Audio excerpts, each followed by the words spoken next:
Good afternoon. If you were in the city of Jackson this weekend, the 16th and 17th of December, you would have noticed a larger law enforcement presence than normal. Jackson Police Department, Hinds County SO do a good job fighting crime within the jurisdiction of the city of Jackson and the county of Hinds. But they need our help. Operation Silent Night took place this weekend. It was an intense intervention of law enforcement in the Jackson city limits. We brought in a number of law enforcement agencies, including the Mississippi Department of Public Safety, the Bureau of Narcotics, who is present. All of these officers are either present today. The directors are being represented here by members of the agency. Mississippi Department of Corrections, Jackson Police Department led this effort. You'll hear from Chief Lee Vance in just a moment of some of the outcomes. Hinds County Sheriff's Department, Federal Bureau of Investigation. We're very proud to have the FBI and have a strong federal presence in Operation Silent Night this weekend. Mississippi Homeland Security, the U.S. Marshal's Office. I will now turn it over to Chief Vance, but before I do, I want to say that this man had the forethought to contact us as we talked at a number of events months ago. As I assured him then, as governor, my primary responsibility was the public safety of the people of the state of Mississippi, including the capital city in which I live, in which my family lives. So as we began to work together, I assured Chief Vance that we were there to support the JPD, that we would bring in all of the law enforcement, both state and federal, necessary to have an intense and deliberate effect on the crime in the community of this weekend. As you see, as you will see, this effort was very successful. Now, unfortunately, homicides did take place. We know about them. We are the Jackson Police Department and the agencies involved here are aggressively investigating those crimes, and we seek a quick solution and justice. Chief Vance, I want to thank you and the entire team that is here today. We are very proud of the job that Jackson Police Department does. As a citizen of this city, I'm honored to live here and know that you provide a blanket of protection for my family and all those that are here with us today and others that are on the job. We'll continue this effort. Crime in the capital city and throughout the state of Mississippi must know that there is a response and that all of law enforcement will be part of that response. Chief Vance, thank you. Thank you very much. Well, first of all, I would like to thank Governor Bryant for his commitment to the city of Jackson. I think out of a lot of things that we have in common, probably the number one thing is that we both have a commitment to making Jackson, Mississippi, the safest capital in the United States of America. Now, it's easy to say that. It's easy to mean that. But what happens sometimes is you don't get the resources to apply to that problem. Well, when the governor of the state says that we're going to make Jackson, Mississippi a safer place, he's got the resources at his fingertips, and he has applied those resources. So thank you very much, sir, for your commitment to Jackson, Mississippi. I appreciate it. I also want to thank the other agencies that were involved, both local, state, and federal. We have talked about not only last weekend, but moving forward and applying such resources on a regular basis. And we are certainly receptive to that. There's a lot of planning. There's been a lot of working together to come up with the best way to apply the resources that we have. But obviously, our efforts are going to be result-driven, and we're going to do whatever it takes to make Jackson, Mississippi a safer place. Thank you very much. Chief, thank you. Let me also recognize Alcohol, Tobacco, and Firearms. ATF was also part of the operation. To let you know some of the outcomes, my numbers indicate that there were some 7 felony arrests during this weekend intervention, 57 misdemeanors, a total of 84 arrests, 130 citations were issued, 16 firearms received. If we look at the amount of drugs, 266.8 grams of marijuana, again, the State Bureau of Narcotics was involved in this, over 11 grams of cocaine, crack cocaine, crystal methamphetamine, 17.8 grams, about $2.3 million worth of drugs. Commissioner, I would certainly welcome your comment from the Department of Public Safety, and thank you for your agency being part of this, and then we'll wrap up. Thank you, Governor. I was telling the Governor and Chief Vance about what kind of results, when you get an organization like this, with different agencies involved in it, the results speak for themselves. I want to thank all the agencies that were involved in it for their support, and I am quite sure the Governor leading, you'll see more of these details throughout the state. Thank you, sir. Thank you, Commissioner. We will say in ending this briefing, this is not the last opportunity we will have to work together. I spoke to Special Agent Charge, our newer Special Agent Charge of the FBI, Chris Freeze, last week. We are dedicated to make certain that this effort will continue.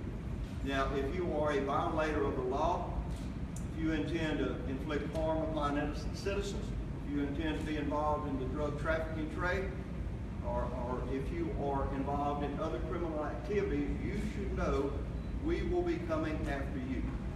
The men and the women involved in law enforcement across the state of Mississippi and this United States are going to join together to make this state, this city a safer place to live. They will not know when these men and women are going to be there, but I will assure you when they are least expecting, they will know we are there. Thank you, gentlemen, for good work. Thank you, Chief.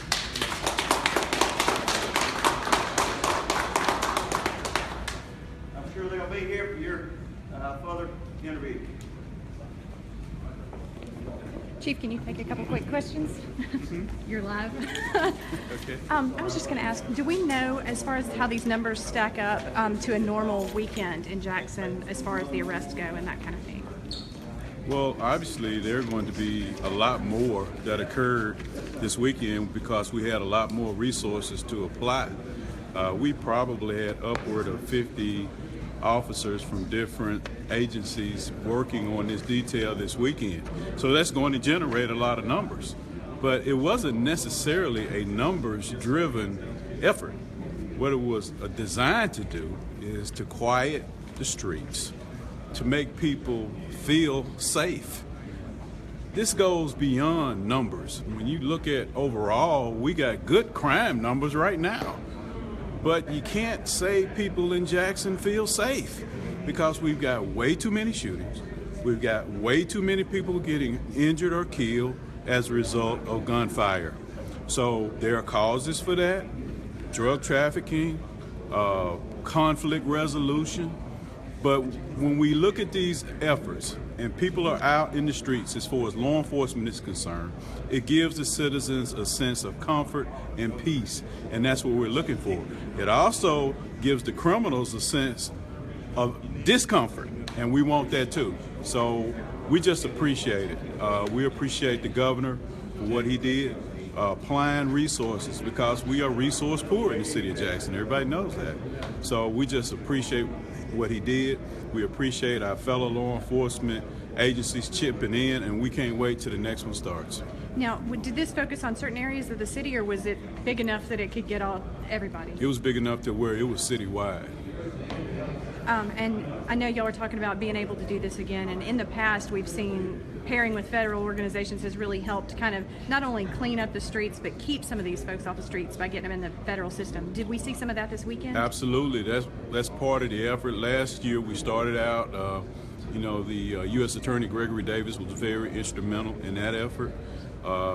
We floated a lot of cases up into the federal system, got long sentences, and so this particular effort is going to be handled in a similar way. We've got the federal agencies out there working with us, and one of the things that the governor made available for us was like probationary officers from the Mississippi Department of Corrections. So when you roll up on somebody out there that's committing a crime and they are on probation, or like what we say on paper, the MDOC personnel would revoke them right away and send them back to Parchment. I think that happened about 10 times over the weekend. So a very, very successful effort. We look forward to much more, because here's the thing. We got to make our citizens feel safe. We got to quiet it down, right? The feeling of being comfortable in your own home will be restored if we have anything to do with it. And that's the thing.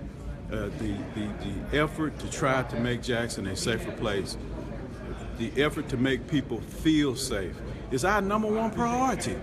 And we have been given resources. We are now being supported by the state and the federal government, and I'm looking forward to the fruits that those associations bear. Okay, and I've got one last question. Was any of it born of or connected to the Violence Reduction Network program that we've recently enrolled in? No, this came from the governor's office.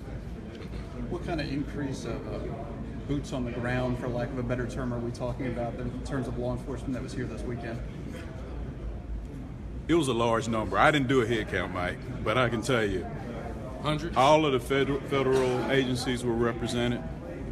The state agencies were represented, and the agencies in Hines County, and obviously the Jackson Police Departments were included. So yeah, upwards above 100. Okay.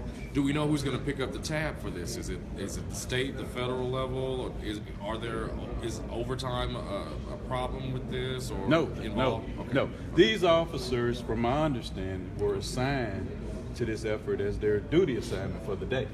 Okay. So that's within their normal pay week. I know that's where our people came from, and I'm sure it was probably the same thing with the other agencies, although I can't speak completely for them. How much planning goes into something like this? A lot. Because you don't want to be wasting your time out there. Serving warrants, doing checkpoints, all type of enforcement efforts come together with one of these. But the big thing, and the thing that made me the most excited about what the governor said, is that he's talking about sustainability as far as these efforts are concerned, and making some long-term commitments that's going to lead to some long-term change.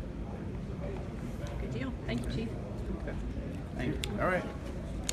All right, I'm looking to see if I can find the governor, but it appears that he has left. And here we are. All right. Well, in case you just tuned in, this was Operation Silent Night. It involved all the state and federal agencies, and I believe, well, I'm looking here at a list of the fruits of this labor. 16 firearms seized, 4 stolen firearms recovered, 266.8 grams of marijuana seized, 11.1 grams of cocaine, crack cocaine 4.8 grams, 4 ecstasy pills, 2 Xanax pills, 17.8 grams of crystal methamphetamine, and $2,340. They made 27 felony arrests, 57 misdemeanor arrests, and issued 130 total citations. Chief tells us that this was throughout the city. It was big enough with all these different agencies involved that they could reach all the corners of the state. So that's what we know right now. I'm going to go back to the office and write this up, and that's what we've got live here from DPS. I'm Teresa Apel.